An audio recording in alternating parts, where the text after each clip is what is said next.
Hi guys.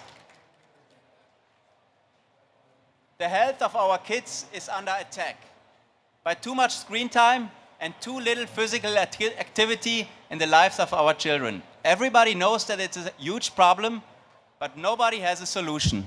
And that's where we come to play. We're camouflaging physical activity as interactive play, using the excitement of sensor technology and video gaming play patterns, and we use this to stimulate kids and their families to run and move and play screen-free. And we do this with ROX. ROX is an interactive fitness gaming system that consists of wirelessly connected pods that come with different sensors inside, and then there's an app that controls these pods. And in the app you have different kind of games, and all the games have in common that they make the kids run and jump and play between these pods to collect scores. So it's just like in the video game. But ROX is only the beginning. We are developing and we're creating an active gaming platform. The base is our patented and modular hard and software platform, which we open up for third-party content and game developers, as well as for third-party hardware. So think about games developed by Disney and the integration of smart speakers or fitness trackers. Whoops.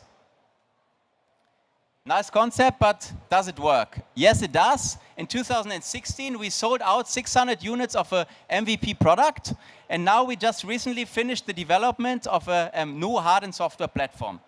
The mass production is running and 10 games are already developed, and we're talking to big companies like Nike and the NFL for partnerships. And we got the team in place to make it happen. I'm a 3-time entrepreneur, and for the last 10 years I developed and manufactured products for the biggest global retailers. My partner and CTO, Wayne, is a PhD in microrobotics. He used to work for Xiaomi, and he leads our team of 8 full-time developers and engineers. And in our advisory board, we have a pro from the NFL, and we have veterans from the video game, software, e-commerce, and finance industry. We monetize in 4 ways. In the first stage, we're going B2B, offering companies a platform as a service model where we turn their contents into interactive play experiences. Then in the second stage, we're going B2C, and we make money in 3 ways: via product sales, a subscription model, and selling third-party games. So far, we are completely bootstrapped. I put $750,000 US in this venture.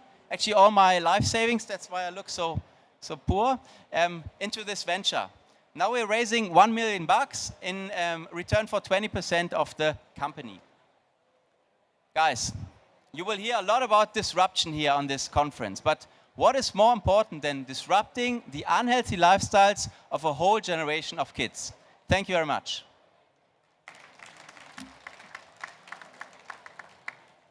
Killen, I've got 3 boys that are 9, 10, and 11, so I fully understand the problem of too much screen time. I want to just learn a little bit more about the device. What does the cost of the device look like? What does volume need to get to bring it down? So right now, the basic set has a retail price of $149 US. We are having production costs of around $70. And as soon as we're going over 100,000 units per year, we'll be able to reduce the cost by 30%. 40%. Love what you're doing. One big question is, how do you make it sticky for the kids so they continue playing with it?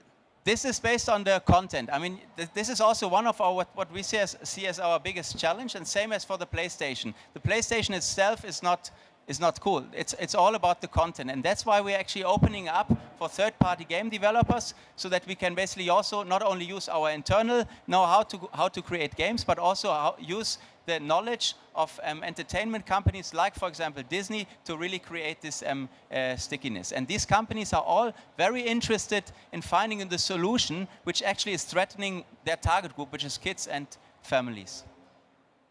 So you mentioned the manufacturing part. Are you guys ready to scale? Yes. So you did 80K in sales. Was that through a crowdfunding platform in 2016? Yeah, because in 2017 you had no sales, yes. right? So we sold, or we had an Indiegogo campaign in 2016, this was the MVP product. So we made this relatively quickly. We didn't have an app. It was just basically getting the feedback for the play patterns. So we sold about 40,000 via Indiegogo, and the rest we sold to distributors for kindergartens as well as via our website. And Are you going to do another crowdfunding campaign? Is that? We're planning another crowdfunding campaign in August, but then this time now with a product that is now modified and even improved based on the feedback that we got from this MVP beta test. And tell me just one of the things that you learned, some of the mistakes that you made, and how you improved it around the hardware. Because I see, the concept is great. I understand. I have kids as well too, but I'm based in China, and I see so many crowdfunding campaigns never ship, and there's all kinds of problems. How have you evolved in the manufacturing side? So actually from the manufacturing, we had never had any kind of concerns, honestly, because that's what we're doing actually as a team for 10 years. And we have the manufacturing, this is nailed.